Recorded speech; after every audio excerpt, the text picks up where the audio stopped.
Clip number 252۔ اس clip میں آپ قرآن پاک کی سورہ مائدہ کی آیت نمبر 58 سے لے کر 60 تک کی تلاوت، ترجمہ اور تفسیر قرآن صراط الجنان سماعت فرمائیں گے۔ بسم اللہ الرحمن الرحیم۔ ترجمہ: اللہ کے نام سے شروع جو نہایت مہربان رحمت والا ہے۔ وَإِذَا نَادَيْتُمْ إِلَى الصَّلَاةِ اتَّخَذُوهَا هُزُوًا وَلَعِبًا ذَلِكَ بِأَنَّهُمْ قَوْمٌ لَا يَعْقِلُونَ۔ ترجمہ: اور جب تم نماز کے لیے اذان دیتے ہو تو یہ اس کو ہنسی مذاق اور کھیل بنا لیتے ہیں، یہ اس لیے کہ وہ بالکل بے عقل لوگ ہیں۔ وَإِذَا نَادَيْتُمْ إِلَى الصَّلَاةِ، اور جب تم نماز کے لیے اذان دیتے ہو۔ اس آیت کے بارے میں کلبی کا قول ہے کہ جب سرکار دو عالم علیہ الصلوۃ والسلام کا مؤذن نماز کے لیے اذان کہتا اور مسلمان اٹھتے تو یہودی ہنستے اور تمسخر کرتے۔ اس پر یہ آیت نازل ہوئی۔ مفسر صدی نے بیان کیا کہ مدینہ طیبہ میں جب مؤذن اذان میں اشہد ان لا الہ الا اللہ اور اشہد ان محمد رسول اللہ کہتا تو ایک نصرانی یہ کہا کرتا کہ جل جائے جھوٹا۔ ایک رات اس کا خادم آگ لایا اور اس کے گھر کے لوگ سو رہے تھے۔ آگ سے ایک شرارہ اڑا اور وہ نصرانی اور اس کے گھر کے لوگ اور تمام گھر جل گیا۔ آیت وَإِذَا نَادَيْتُمْ إِلَى الصَّلَاةِ سے معلوم ہونے والے مسائل۔ اس آیت سے 3 مسئلے معلوم ہوئے۔ نمبر 1، نماز پنجگانہ کے لیے اذان ہونی چاہیے، اذان کا ثبوت اس آیت سے بھی ہے۔ نمبر 2، دین کی کسی چیز کا مذاق اڑانا کفر ہے، جیسا کہ اللہ تعالیٰ نے اذان کا مذاق اڑانے والوں کو کافر قرار دیا ہے۔ ایسے ہی عالم، مسجد، خانہ کعبہ، نماز، روزہ وغیرہ میں سے کسی کا مذاق اڑانا کفر ہے۔ نمبر 3، دینی چیزوں کا مذاق اڑانے والے احمق و بے عقل ہیں جو ایسے سفیہانہ اور جاہلانہ حرکات کرتے ہیں۔ قل یا اہل الکتاب هل تنقمون منا الا ان آمنا باللہ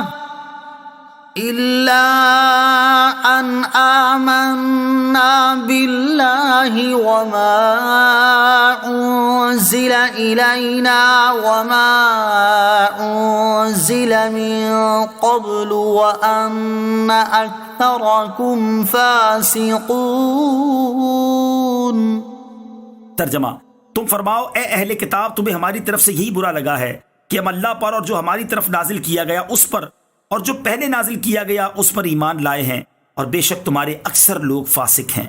قل یا اہل الکتابی، تم فرماؤ اے اہل کتاب۔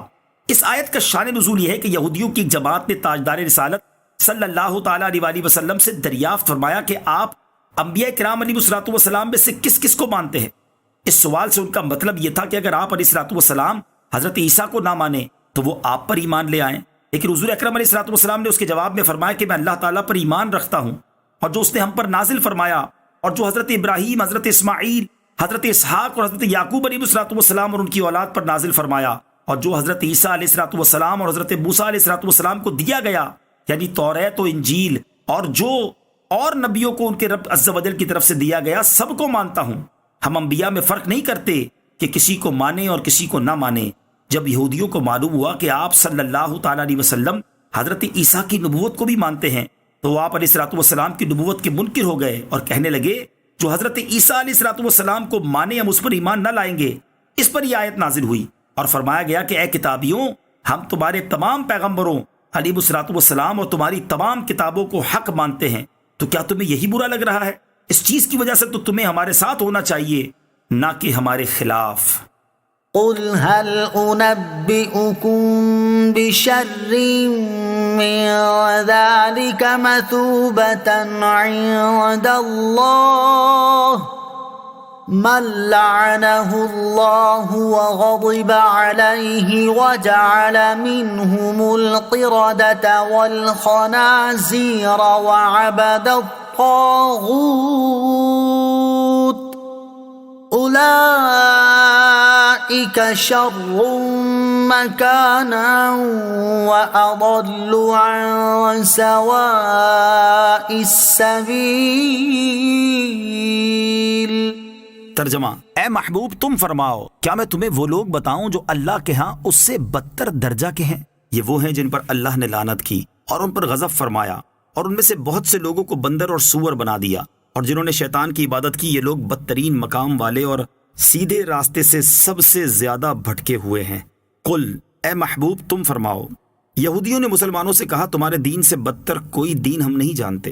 اس پر فرمایا گیا کہ مسلمانوں کو تم صرف اپنے بغض و کینہ اور دشمنی کی وجہ سے ہی برا کہتے ہو، جبکہ حقیقت میں اصل بدتر تو تم لوگ ہو۔ اور ذرا اپنے حالات دیکھ کر خود فیصلہ کر لو کہ تم اللہ تعالیٰ کے محبوب ہو یا مردود۔ پچھلے زمانے میں صورتیں تمہاری مسخ ہوئیں، سور بندر تم بنائے گئے، بچڑے کو تم نے پوجا، اللہ تعالیٰ کی لعنت تم پر ہوئی، غضب الہی کے مستحق تم ہوئے، تو حقیقی بد نصیب اور بدتر تو تم ہو، اور تم ہی بدترین مقام یعنی جہنم میں جاؤ گے۔